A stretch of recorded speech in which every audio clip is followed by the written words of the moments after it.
Hi friends, எல்லாருக்கும் வணக்கம். இன்றைக்கி நம்ம பார்க்க போகிற பாடம் பார்த்திங்க அப்படின்னா 10ஆம் வகுப்பு அறிவியலில் 2வது பாடம் ஒளியியல் அப்படிங்கிற பாடம் தான் பார்க்க போகிறோம். இதில் 2வது பகுதி. சரிங்களா?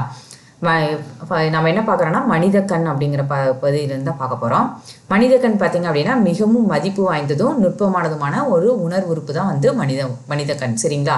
இந்த உலகை காண்பதற்கு நமக்கு பயன்படக்கூடியது பார்த்திங்க அப்படின்னா கண்கள் வழியாக தான் நம்ம எல்லாத்தையுமே பார்க்க முடியுது. சரிங்களா? இந்த கண்கள் இல்லை அப்படின்னா நம்ம எதையுமே இந்த உலகத்தை எதையுமே நம்ம பார்க்கவே முடியாது. இந்த கண்ணினுடைய அமைப்பை பார்க்கலாம். இந்த கண்ணின் இப்போ விழியானது பார்த்திங்க அப்படின்னா ஏறத்தாழ 2.3 சென்டிமீட்டர் விட்டம் கொண்ட கோள வடிவ அமைப்புடையது தான் இந்த விழி. ஓகேங்களா? கண்ணினுடைய விழியானது பார்த்திங்க அப்படின்னா 2.3 சென்டிமீட்டர் விட்டம் கொண்டது. 2.3 சென்டிமீட்டர் விட்டம் கொண்ட ஒரு கோள வடிவ அமைப்புடையது.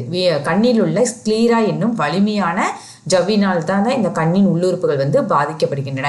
அதாவது கண்ணில் பார்த்திங்க அப்படின்னா ஸ்க்ளீரா அப்படிங்கிற ஒரு ஜவ் இருக்கும். அதுதான் வந்து கண்ணினுக்குள்ளே இருக்கிற எல்லா உறுப்புகளையுமே பாதுகாக்குது அப்படின்னு சொல்கிறாங்க. சரிங்களா?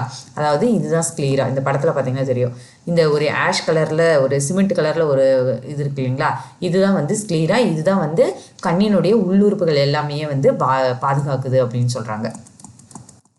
அடுத்து பார்த்திங்கன்னா கண்ணில் உள்ள முக்கியமான பகுதிகள் என்னென்னு பார்க்கலாம்.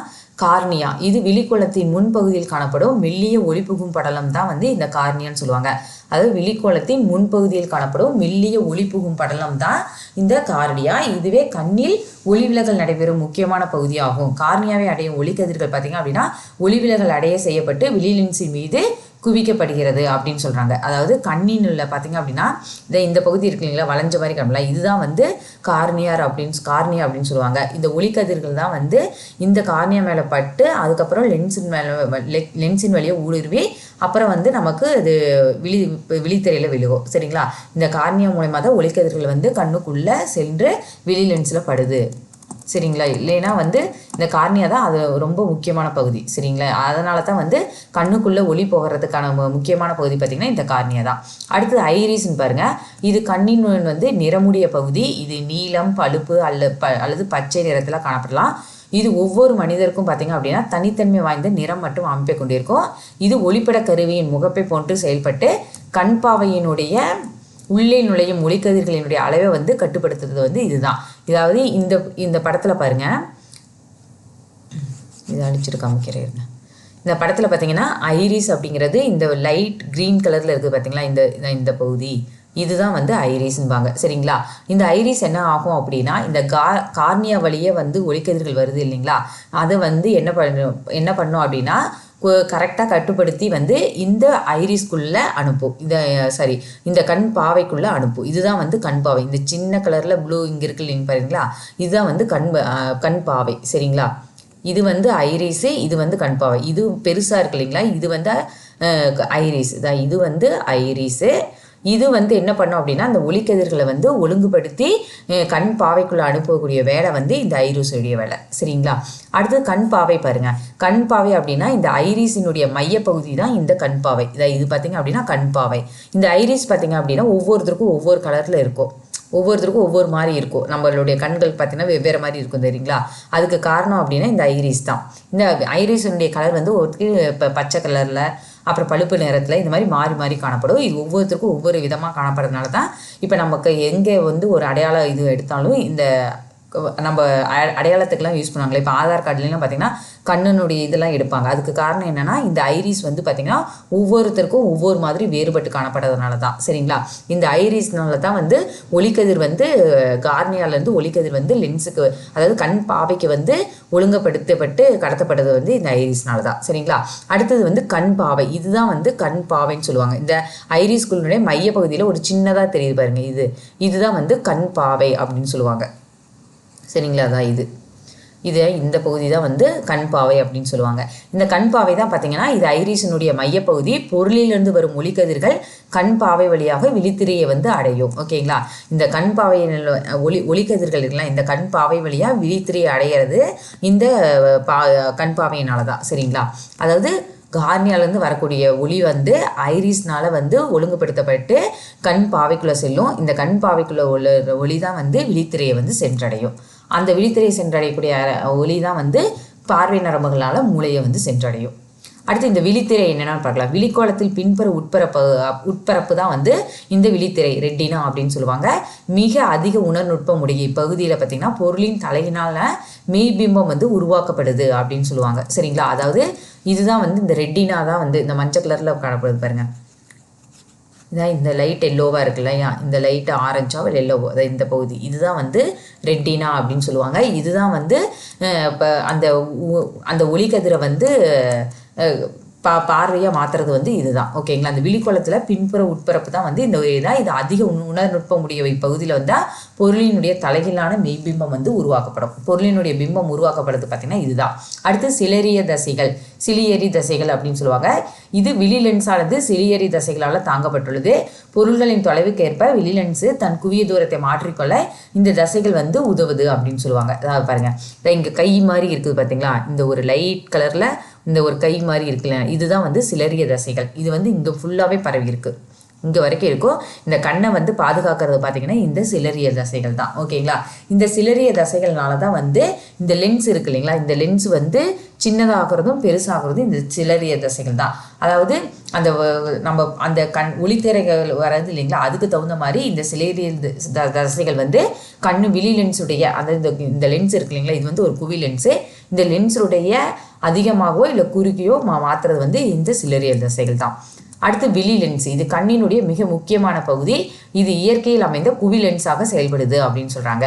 அதாவது இந்த ஒயிட் கலரில் இருக்கு இல்லைங்களா, இதுதான் வந்து குவி லென்ஸு. இது இயற்கையிலேயே வந்து இதுதான் லென்ஸாக செயல்படக்கூடிய பகுதி. சரிங்களா, இதுதான் வந்து இயற்கையிலேயே வந்து ஒரு குவி லென்ஸாக வந்து செயல்படுறதா சொல்கிறாங்க. சரிங்களா, அடுத்து செயல்படும் விதம் வந்து என்னன்னு பாருங்க. கண்ணில் உள்ள ஒளிப்புகும் படலமான கார்னியா தன் மீது பட ஒளிக்கதிர்களை வந்து ஐரிஸின் மையப்பகுதியில் உள்ள கண் பாவையை நோக்கி திருப்பும். இக்கதிர்கள் விழி லென்ஸை அடைகின்றன. விழி லென்ஸானது குவி லென்ஸாக செயல்படுவதால் இக்கதிர்கள் குவிக்கப்பட்டு விழித்திரையில் தலைகீழான மெய்பிம்பம் தோற்றுவிக்கப்படும். இப்பிம்பம் தான் வந்து பார்வை நரம்புகள் மூலமாக மூளைக்கு எடுத்து செல்லப்பட்டு இறுதியாக மூளையானது நேரான பிம்பத்தை வந்து உணர்கிறது அப்படின்னு சொல்றாங்க. சரிங்களா, அதாவது இங்க பாருங்க, இங்கே இருக்கு இல்லைங்களா, இந்த கார்னியா மூலயமா வரக்கூடிய ஒளிக்கதிர்கள் வந்து ஐரிஸின் வழியாக வந்து ஒழுங்குபடுத்தப்பட்டு கண் பாவைக்குள்ளே செல்லும். சரிங்களா, இந்த கண் பாவைக்குள்ளே செல்லக்கூடிய ஒளிக்கதிரானது லென்ஸ் வழியாக அந்த குவி லென்ஸ் வழியாக போகிறதுனால குவி லென்ஸ் வழியாக போய் அதுக்கப்புறம் அது தலையிலான ஒரு மெய்பிம்பத்தை வந்து இந்த விழித்திரையில் வந்து விழச் செய்யும். சரிங்களா, அதாவது இந்த ரெட்டினா பகுதியில் விழச் செய்யும். ஓகேங்களா, இது தலைகளான மெய்பிம்பம் விழுந்த பிறகு இங்கே இருக்கிறதுல இந்த பார்வை நரம்புகள், அதாவது இந்த சிவப்பு கலரில் இருக்குங்களா, இந்த பார்வை நரம்புகளால் அந்த தலைகளான பிம்பம் மூளைக்கு எடுத்து செல்லப்படும். மூளை வந்து அதை வந்து நேரான பிம்பமாக மாற்றி நமக்கு கொடுக்கும். சரிங்களா, இப்படி தான் வந்து கண்ணு வந்து செயல்படுது அப்படின்னு சொல்கிறாங்க. அடுத்து விழி ஏற்பமைவு திறன் அப்படின்னு என்னென்னு பாருங்கள். அருகில் உள்ள மற்றும் இப்போ தொலைவில் உள்ள பொருள்களை தெளிவாக காண்பதற்கு ஏற்ப விழி லென்ஸு தன்னை மாற்றி அமைத்துக் கொள்ளும் தன்மை தான் விழி ஏற்பமைவு திறன் அப்படின்னு சொல்லுவாங்க. அதாவது அருகில் உள்ள மற்றும் தொலைவில் உள்ள பொருள்களை வந்து தெளிவாக காண்பதற்கு விழி லென்ஸ் வந்து தன்னை மாற்றி அமைத்துக் கொள்ளக்கூடிய திறனை தான் வந்து விழி ஏற்பமைவு திறன். அதாவது இந்த ரவுண்டா இருக்குல்ல இந்த ஒயிட் கலர் லென்ஸு, அதாவது கண்ணுடைய பார்க்கக்கூடிய தன்மைக்கேற்ப இந்த லென்ஸ் வந்து தன்னுடைய வந்து மாற்றி அமைச்சுக்கொள்ளும். அதைத்தான் வந்து விழி ஏற்பு அமைவு திறன் அப்படின்னு சொல்றாங்க. சரிங்களா, விழி ஏற்பமைவு திறன் அப்படின்னு சொல்லுவாங்க. விழி லென்ஸு தன்னுடைய குவிய தொலைவை மாற்றி அமைப்பதற்கு இந்த சிலரிய தசைகள் தான் உதவுது. அதாவது இந்த லென்ஸில் கை மாதிரி இப்படி இருக்கும் பாருங்க, இந்த தசைகள்னால தான் வந்து இந்த லென்ஸ் வந்து தன்னுடைய அமைப்பை வந்து மாற்றி அமைச்சுக்குது அப்படின்னு சொல்கிறாங்க. அடுத்து விழி லென்ஸ் ஆனது பார்த்தீங்க அப்படின்னா நெகிழும் தன்மை கொண்ட ஜெல்லி போன்ற பொருளால் இருக்கும். அதாவது இது பார்த்தீங்க அப்படின்னா நம்ம ஜெல்லி இருக்கு இல்லைங்களா, அது மாதிரி ஒரு நெகிழும் தன்மையானதாக இருக்கும். சிலரிய தசைகள் பார்த்தீங்க அப்படின்னா சுருங்கி விரிவடையும் போது லென்ஸின் வளைவும் குவிய தொலைவும் மாற்றி அமைக்கப்படுகிறது. அதாவது இந்த லென்ஸ் இருக்கு இல்லைங்களா, இந்த சிலரிய தசைகள் சுருங்கி விடையிறப்ப லென்ஸினுடைய தன்மையும் வந்து மாற்றி அமைக்கப்படும் அப்படின்னு சொல்கிறாங்க. இந்த லென்ஸினுடைய இதுவும் வந்து மாற்றி அமைக்கப்படும் அப்படின்னு சொல்கிறாங்க.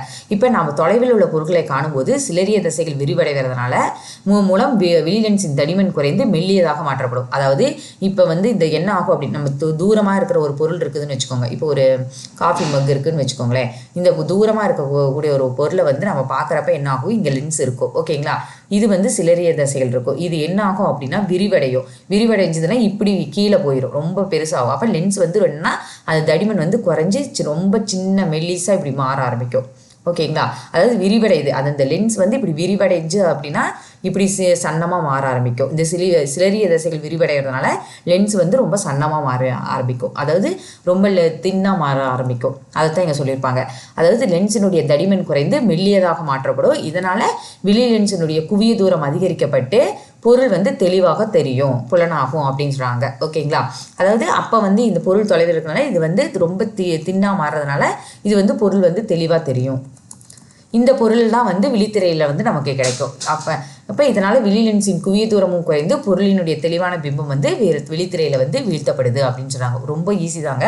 பொருள் வந்து ரொம்ப தூரத்தில் இருக்குது அப்படின்னா இந்த சிலரி திசைகள் விரிவடையும், அதனால் லென்ஸினுடைய தடிமனும் குறையும், அதனால் பொருள்கள் வந்து ரொம்ப தெளிவாக வந்து விழித்திரையில் கிடைக்கும். அதை தான் சொல்லியிருப்பாங்க. அடுத்து பார்வை நீட்டிப்புனா என்னென்னு பாருங்க. இரு அடுத்தடுத்த ஒளி துடிப்புகளுக்கு இடைப்பட்ட கால இடைவெளி வந்து 1/16 வினாடியை விட குறைவாக இருந்தால் மனித கண்களால் அவற்றை தனித்தனியாக வேறுபடுத்தி அறிய இயலாது. இதைத்தான் வந்து பார்வை நீட்டிப்பு அப்படின்னு சொல்லுவாங்க. அதாவது நம்ம பார்க்கக்கூடிய ஒரு பொருளை வந்து 1/16 வினாடிக்கு கம்மியாக இருந்துச்சுன்னா அந்த பொருளை வந்து நம்ம தனித்தனியாக பிரித்து பார்க்க முடியாது அப்படின்னு சொல்லுவாங்க. இதைத்தான் வந்து பார்வை நீட்டிப்பு அப்படின்னு சொல்கிறாங்க. சரிங்களா. அடுத்தது பார்த்திங்கன்னா கண்ணினுடைய அண்மை புள்ளி மற்றும் செய்மை புள்ளி அப்படின்னு பார்க்கலாம். மனித கண் ஒன்றினால் தன் எதிரில் உள்ள பொருள்களை வந்து தெளிவாக காணக்கூடிய மிக சிறிய தொலைவு தான் வந்து தெளிவுறு காட்சியினுடைய மீச்சிறு தொலைவு அப்படின்னு சொல்லுவாங்க. அதாவது ரொம்ப பக்கத்தில் எவ்வளோ பக்கத்தில் வச்சா நீங்கள் எவ்வளோ தெளிவாக பார்க்க முடியுதோ அதுதான் வந்து மீச்சிறு தொலைவு அப்படின்னு சொல்லுவாங்க. தெளிவுறு காட்சியினுடைய மீச்சிறு தொலைவுன்னு சொல்லுவாங்க. இது அண்மை புள்ளி என்று அழைக்கப்படுகிறது. இது மனித கண்ணிற்கு பொதுவாக 25 சென்டிமீட்டர் என்ற அளவில் இருக்கும். ஓகேங்களா. மனித கண்ணிற்கு பார்த்திங்க அப்படின்னா 25 சென்டிமீட்டர் என்ற அளவில் இருக்கும்.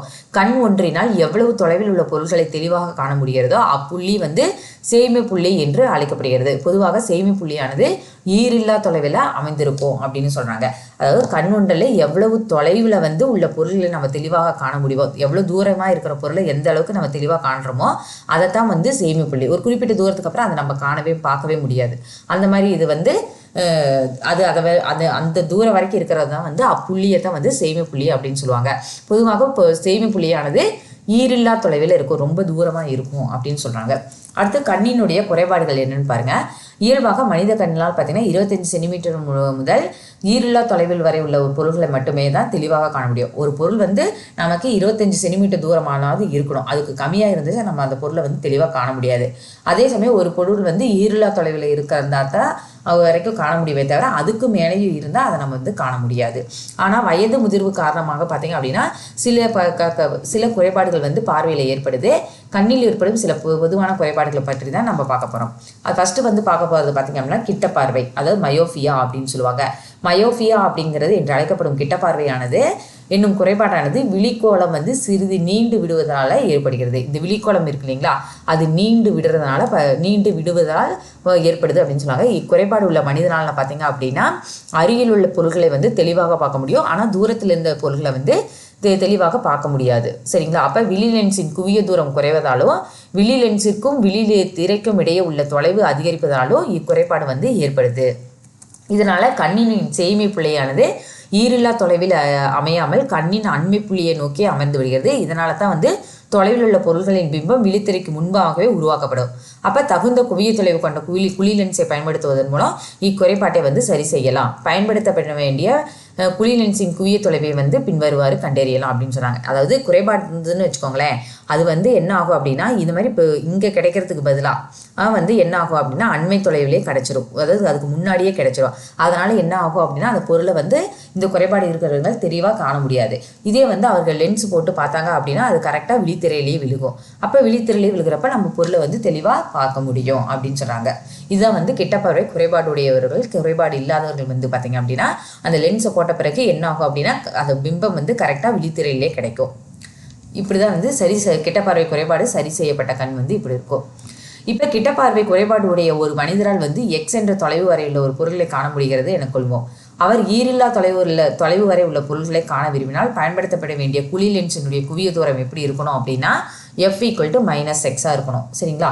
அப்போ எக்ஸ் என்ற தொலைவு வரை தெளிவாக பார்க்க முடிகின்ற ஒரு நபர் ஒய் என்ற தொலைவு வரை காண விரும்பினால் தேவைப்படும் குழி லென்ஸின் குவிய தூரம் பார்த்தீங்க அப்படின்னா F = xy/x - y அப்படின்னு சொல்கிறாங்க. சரிங்களா. இது ரொம்ப முக்கியமான ஃபார்முலா, ஞாபகம் வச்சுக்கோங்க. அடுத்தது பார்த்தீங்கன்னா தூரப்பார்வை. தூரப்பார்வைக்கு அதே மாதிரி தான் கொஞ்சம் மட்டும் தான் மாறும். தூரப்பார்வை பார்த்தீங்கன்னா ஹைப்பர் மெட்ரோஃபியா அப்படின்னு சொல்லுவாங்க. இதே பார்த்தீங்கன்னா தூரப்பார்வை என்று அழைக்கப்படும் ஹெப்பர் மெட்ரோஃபியா குறைபாடானது விழிக்கோளம் சுருங்குவதனால ஏற்படுது. இந்த விழிக்கோளம் இருக்குதுங்களா, அது வந்து ரொம்ப சுருங்கிறதுனால ஏற்படுது அப்படின்னு சொல்கிறாங்க. சரிங்களா, இதனால் என்ன ஆகும் அப்படின்னா மனிதர்களால் தொலைவில் உள்ள பொருட்களை தெளிவாக காண முடியாது, ஆனால் அருகில் உள்ள பொருட்களை வந்து தெளிவாக காண முடியும். இந்த விழி லென்ஸினுடைய குவிய தூரம் பார்த்தீங்க அப்படின்னா, அதாவது குவிய தொலைவு அதிகரிப்பதாலும் விழி லென்ஸுக்கும் விழித்திரைக்கும் இடையே உள்ள தொலைவு வந்து குறைவதனாலும் இக்குறைபாடு ஏற்படுது. இதனால் அண்மை புள்ளி இல்லை, அதாவது 25 சென்டிமீட்டர் தொலைவில் அமையாமல் சேய்மை புள்ளியை நோக்கி நகர்ந்து விடுகிறது. எனவே அருகில் உள்ள பொருள்களின் பிம்பங்கள் எல்லாமே விழித்திரைக்கு அப்பால் பின்புறம் வந்து உருவாக்கப்படுது. இந்த மாதிரி பார்த்தீங்க அப்படின்னா பிம்பம் வந்து விழித்திரைக்கு பின்னால் கிடைச்சிரும். ஓகேங்களா, அப்போ வந்து அந்த பிம்பத்தை வந்து அவரால் தெளிவாக பார்க்க முடியாது.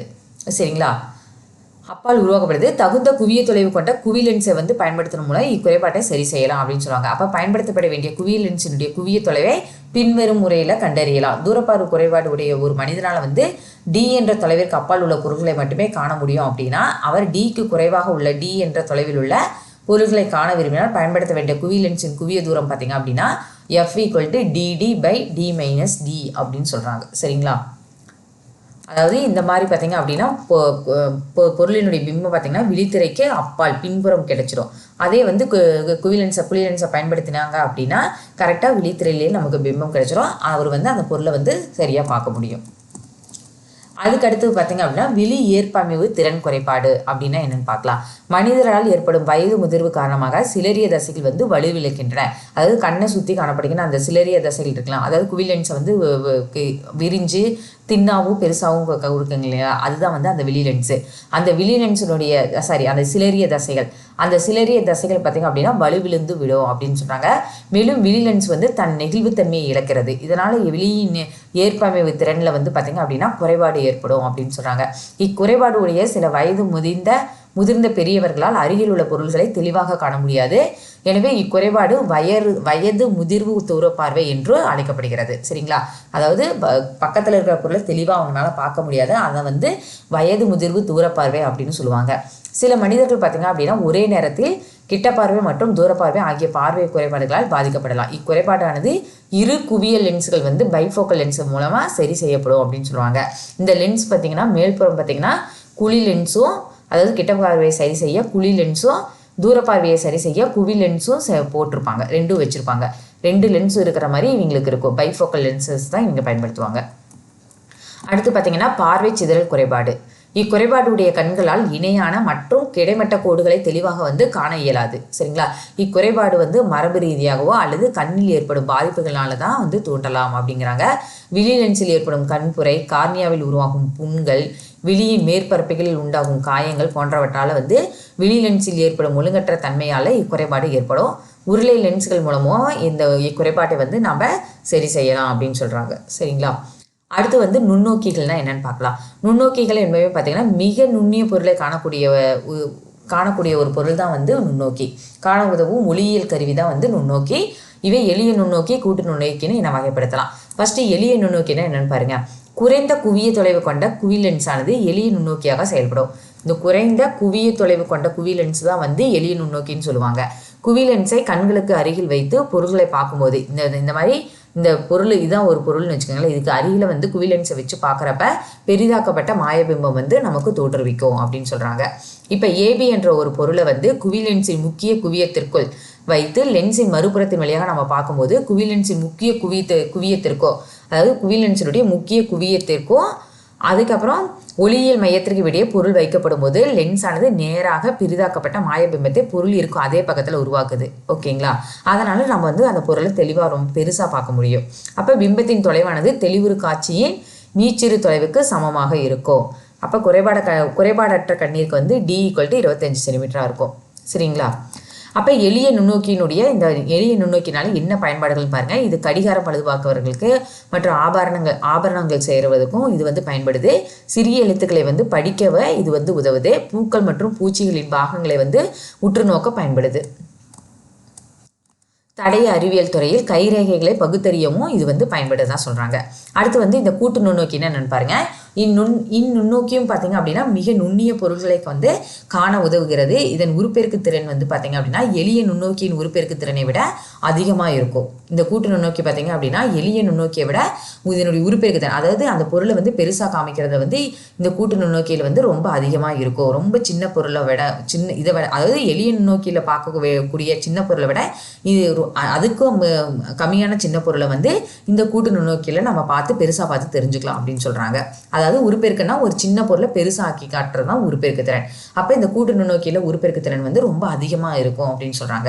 இப்போ குவிலென்ஸின் குவிய தொலைவினை வந்து குறைப்பதன் மூலம் நுண்ணோக்கியின் உருப்பெருக்கு திறனை வந்து அதிகரிக்கலாம் அப்படின்னு சொல்கிறாங்க. ஆனால் லென்ஸுகளை வடிவமைப்பதில் உள்ள இடர்பாடுகளால் குவிய தூரத்தினை ஒரு குறிப்பிட்ட அளவிற்கு மேல் குறைக்க இயலாது. எனவே கூட்டு நுண்ணோக்கியில் பார்த்தீங்கன்னா உருப்பெருக்கத்தை அதிகரிப்பதற்காக 2 குவிலென்ஸ்கள் வந்து பயன்படுத்துகிறதா சொல்கிறாங்க. சரிங்களா? இந்த மாதிரி 2 குவிலென்ஸ்கள் பயன்படுத்துகிறாங்க. இங்கே ஒன்று, இங்கே ஒன்று. இதில் வந்து ஒன்று ஃபஸ்ட்டு பார்த்தீங்கன்னா பொருளருகு லென்ஸ் அப்படின்னு சொல்லுவாங்க. இது கண்ணருகு லென்ஸு. ஏன் பொருளருகு லென்ஸு கண்ணருகு லென்ஸுன்னு பாருங்கள். அதாவது இதனுடைய அமைப்பு பாருங்கள். கூட்டு நுண்ணோக்கியானது 2 குவிலென்ஸ்களை கொண்டுள்ளது. இவற்றில் பொருளுக்கு அருகில் உள்ள குறைந்த குவிய தூரம் கொண்ட குவிலென்ஸானது பொருளருகு லென்ஸ் என்ன. அதாவது இந்த அருகிலே இருக்கிற இந்த லென்ஸு குறைந்த குவிய தூரம் கொண்டதுனால இது வந்து பொருளருகு லென்ஸ் அப்படின்பாங்க. இதே இது வந்து பொருளுக்கு இந்த லென்ஸ் பார்த்தீங்கன்னா குவிய தூரம் வந்து அதிகமாக இருக்கும். ஓகேங்களா? இதை வந்து கண்ணருகு லென்ஸ் அப்படின்னு சொல்லியிருக்காங்க. அதே கண்ணிற்கு அருகில் அதிக விட்டமும் அதிக குவிய தூரமும் கொண்ட குவிலென்ஸு கண்ணருகு லென்ஸ் அப்படின்னா, இது கண்ணுக்கு பக்கத்தில் அதிகமாக வந்து குவிய தூரமும் கண்ணுக்கு அருகில் இருக்கனால இது வந்து கண்ணருகு லென்ஸு அல்லது கண்ணருகு வில்லை அப்படின்னு சொல்கிறாங்க. சரிங்களா? இந்த 2 லென்ஸுகளும் முன்னும் பின்னும் நகரக்கூடிய வகையில் அமைக்கப்பட்ட குறுகலான ஒரு குழாயில் வச்சுருப்பாங்க. ரெண்டுமே வந்து நகர்த்தக்கூடிய வகையில் இருக்கும். இதனுடைய செயல்பாடு எப்படி இருக்குன்னு பாருங்கள். ஃபஸ்ட்டு படத்தை பார்த்து பாருங்கள். இப்போ இங்கே வந்து பிம்பம் பொருள் வைக்கிறீங்கன்னு வச்சுக்கோங்களேன். இதுலேருந்து வரக்கூடிய ஒளி வந்து இந்த லென்ஸில் படும். இதில் வந்து லென்ஸில் பட்டு இதனுடைய பிம்பம் வந்து தலைகளான ஒரு பிம்பம் இங்கே தோன்றும். இந்த தலைகளான பிம்பத்தை வந்து நம்ம கண்ணருகு லென்ஸ்னால் பார்க்குறப்ப இது தெளிவான நேரான பிம்பமாக நம்ம பார்க்க முடியும். இப்படி தான் வந்து இந்த கூட்டு நுண்ணோக்கி வந்து செயல்படுது. சரிங்களா? இந்த செயல்பட பாருங்க. பொருள் ஏபி ஆனது பொருளருகு லென்ஸின் குவிய தூரத்தை விட சற்று கூடுதலான தொலைவில் வைக்கப்படும். அப்போ பொருளருகு லென்ஸின் மறுபுறத்தில் பெரிய தலைகீழான மெய்பிம்பம் தோற்றுவிக்கப்படும். அதாவது அதுக்குடைய பின்புறம் இங்கே பொருளருகு லென்ஸ் இருக்குன்னா இங்கே பின்புறம் வந்து பெரிய தலைகீழான மெய்பிம்பம் வந்து தோன்றும். சரிங்களா? இந்த பிம்பமானது கண்ணருகு லென்ஸிற்கு பொருளாக, இது வந்து கண்ணருகு லென்ஸுக்கு பொருளாக பயன்படும். சரிங்களா? அப்போ இப்பிம்பமானது A' என்ற B' என்ற கண்ணருகு லென்ஸின் முதன்மை குவியத்திற்குள் அமையுமாறு கண்ணருகு லென்ஸு சரி செய்யப்படும். இந்த பிம்பம் கரெக்டாக கண்ணருகு லென்ஸுக்குள்ள அந்த முதன்மை குவியத்துக்குள்ளே வர மாதிரி சரி செஞ்சு பண்ணிட்டு பார்த்தோம் அப்படின்னா இது கண்ணருகு லென்ஸில் தெளிவான நேரான பிம்பமாக நமக்கு கிடைக்கும். இது பொருள் இருக்கும் அதே பக்கத்தில் தோன்றுவிக்கும். அப்போ கூட்டு நுண்ணோக்கின் உருப்பெருக்கு திறனானது எளிய நுண்ணோக்கின் உருப்பெருக்கு திறனை காட்டிலும் 50 முதல் 200 மடங்கு வரை அதிகமாக இருக்குது அப்படின்னு சொல்கிறாங்க. சரிங்களா? அடுத்தது பார்த்தீங்க அப்படின்னா நகரும் நுண்ணோக்கி. இது பார்த்தீங்க அப்படின்னா 0.01 மில்லிமீட்டர் என்ற அளவிலான மிகச்சிறிய தொலைவுகளை மிக துல்லியமாக அளந்தறியக்கூடிய மிகச்சிறிய கருவிகளை ஒன்று இந்த நகரும் நுண்ணோக்கி.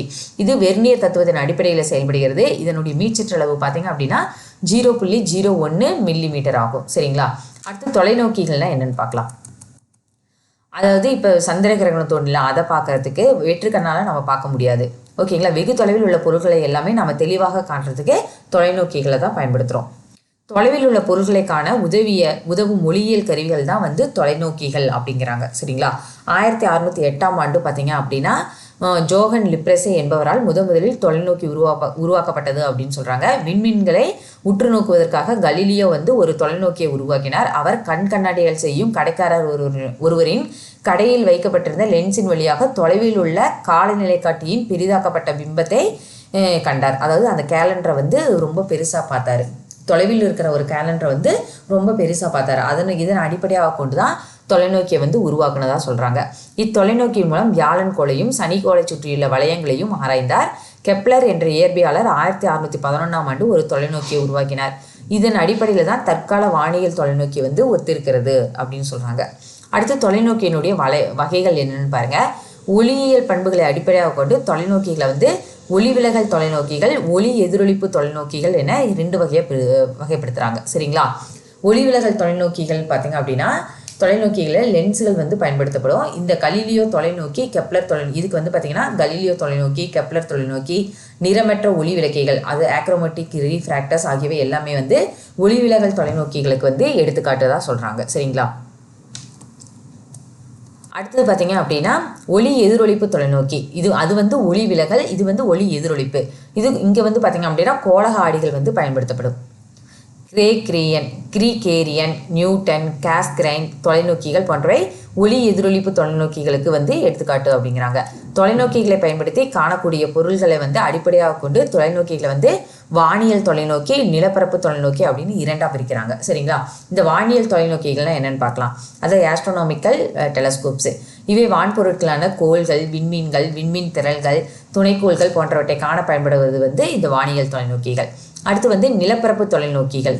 அதாவது நிலப்பரப்பு தொலைநோக்கிலாம் பார்த்தீங்கன்னா வானியல் தொலைநோக்கிகளில் கிடைக்கும் இறுதி பிம்பமானது தலைகீழ் பிம்பமாக இருக்கும். எனவே இத்தொலைநோக்கிகள் புவிப்பரப்பில் உள்ள பொருள்களை வந்து காண்பதற்கு ஏற்றவை அல்ல என்பதால் நிலப்பரப்பு தொலைநோக்கிகள் பயன்படுத்தப்படுகின்றன. இது வந்து இந்த வானியல் இதை பார்க்கறதுக்கு வந்து ஏற்றதாக இருக்கல. இந்த வானியல் தொலைநோக்கி மூலமா இதெல்லாம் பார்க்கறதுக்கு வந்து ஏற்றதாக இல்லாதனால இந்த நிலப்பரப்பு தொலைநோக்கிகளை வந்து பயன்படுத்துறதா சொல்கிறாங்க. நேரான இறுதி பிம்பத்தை உருவாக்குவது மட்டுமே வானியல் தொலைநோக்கிகளுக்கும் நிலப்பரப்பு தொலைநோக்கிகளுக்கும் இடையே உள்ள ஒரு முக்கிய வேறுபாடாக இருக்குதுன்னு சொல்கிறாங்க. இந்த தொலைநோக்கியினால ஏற்படக்கூடிய நன்மைகள் என்னென்னு பாருங்கள். கோள்கள், விண்மீன்கள், விண்மீன் திரள்கள் குறித்த விரிவான பார்வையை வந்து நமக்கு தருகிறது. தொலைநோக்கியுடன் ஒளிப்பட கருவியை இணைப்பதன் மூலம் வான்பொருள்களை வந்து ஒளிப்படம் எடுக்கலாம்னு சொல்கிறாங்க. குறைவான செறிவுடைய ஒளியிலும் தொலைநோக்கியை வந்து பயன்படுத்தலாம். குறைவான செறிவுடைய ஒளியிலும் வந்து இதை வந்து பயன்படுத்தலாம். இதனுடைய குறைபாடுகள் என்னன்னு பாருங்கள். தொலைநோக்கியை தொடர்ந்து பராமரித்தல் வேண்டும். இவற்றை எளிதாக வேறு இடத்திற்கு வந்து நம்ம எடுத்து செல்ல முடியாது அப்படின்னு சொல்கிறாங்க. சரிங்களா? ஓகே ஃப்ரெண்ட்ஸ், இதோட இந்த பாடம் முடிஞ்சுது. இந்த வீடியோ பிடிச்சிருந்தா லைக் பண்ணுங்கள், ஷேர் பண்ணுங்கள், மறக்காமல் சப்ஸ்கிரைப் பண்ணுங்கள். தேங்க்யூ.